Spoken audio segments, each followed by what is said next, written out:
Jadi dari percobaan kami kelompok 4 yaitu menentukan kecepatan pada benda jatuh bebas GLBB. Dari percobaan tadi kita mendapatkan data sebagai berikut. Pada ketinggian 100 cm, waktu jatuhnya diperoleh 0,39 detik.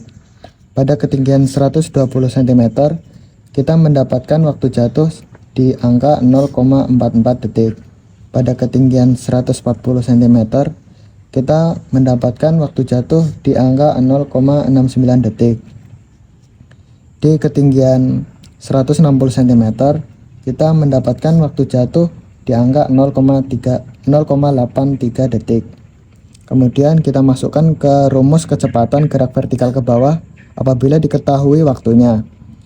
Sini ada rumus VT yaitu kecepatan akhir sama dengan V0 atau kecepatan awal ditambah G atau percepatan gravitasi yang nilainya 10 meter per second kuadrat ditambah T atau waktu gerak dalam satuan second. Dari data pertama, kita melakukan perhitungan dan memperoleh hasil di 3,9 meter per second. Kemudian di data kedua, kita mendapatkan hasil di 4,4 meter per second. Di data ketiga, kita juga mendapatkan hasil di 6,9 meter per second. Kemudian di data keempat, kita mendapatkan hasil di 8,3 meter per second. Pertama selesai. Kemudian kami juga melakukan perhitungan kecepatan gerak vertikal ke bawah dengan rumus apabila diketahui ketinggiannya. Dengan rumus VT kuadrat atau kecepatan akhir dikuadratkan sama dengan V0 kuadrat atau kecepatan awal dikuadratkan ditambah 2 dikali G atau percepatan gravitasi yang nilainya 10 meter per second kuadrat, kemudian dikali H atau ketinggian benda dalam satuan meter. Dari data pertama, kita melakukan perhitungan dan memperoleh hasil di 4,47 meter per second. Kemudian dari data kedua, kita melakukan perhitungan dan juga memperoleh hasil di 4,89 meter per second. Di data ketiga, kita melakukan perhitungan, kemudian memperoleh hasil di 5,29 meter per second. Di data keempat, kita melakukan perhitungan dan kemudian kita mendapat data di angka 5,6 meter per second.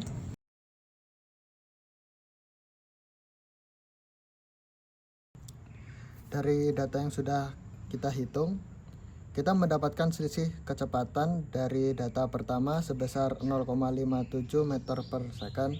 Kemudian dari data kedua mendapatkan selisih 0,49 meter per second. Kemudian dari data ketiga sebesar 1,3 meter per second. Kemudian dari data keempat di angka 2,7 meter per second. Hal ini bisa disebabkan karena ketidakpastian alat ukur untuk mengukur ketinggian dan juga ketidakpastian alat ukur. Selisih kecepatan yang kita dapatkan ini bisa berasal dari alat untuk mengukur ketinggian dan juga ketidakpastian dari alat untuk mengukur waktu jatuh.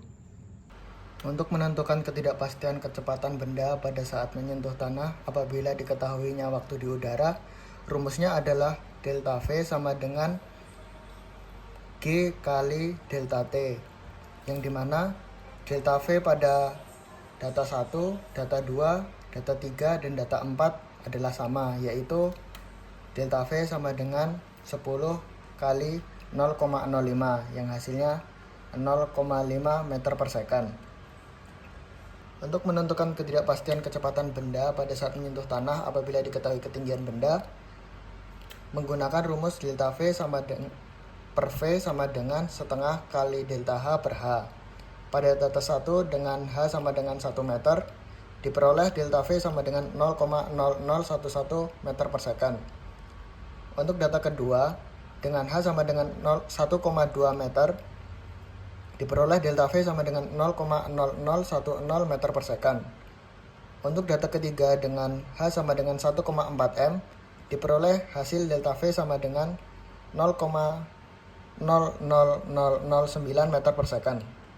Untuk data keempat dengan H sama dengan 1,6 meter, diperoleh delta V sama dengan 0,0008 meter per second.